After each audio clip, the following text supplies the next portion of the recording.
Meteorologists Tim Hedrick and Scott Dimick started to explore El Nino and its effects on weather around the world. They're back now with what El Nino may mean for our winter weather right here in the tri-state. Here at the Newport Aquarium, the staff is trying to keep these huge pools of water at a constant temperature. It guarantees a favorable ecosystem and helps to maintain the airflow above the water.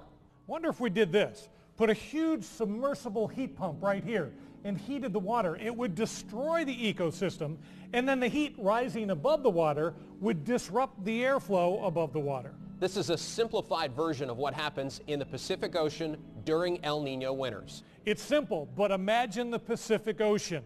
You heat the water, you disrupt the airflow, you change the jet stream, and all of a sudden you've got big effects across the globe and in the United States. Mike Halpert, he's the Deputy Director of the Climate Prediction Center.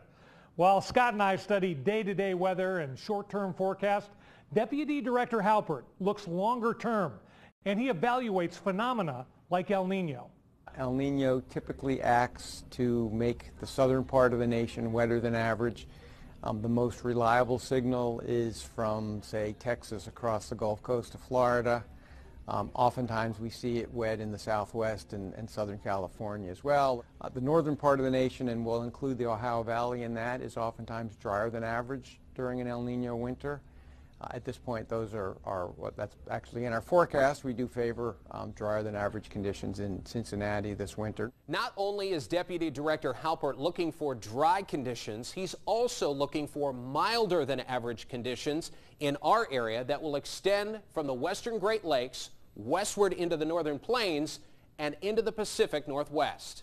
El Nino continues to strengthen and will most likely last into next spring, tilting the odds in favor of a drier and milder winter. Now that's important, tilting the odds. There's no guarantee because there are other atmospheric features at play in our vast atmosphere. It's one big heat engine, and the mechanics have made a diagnosis.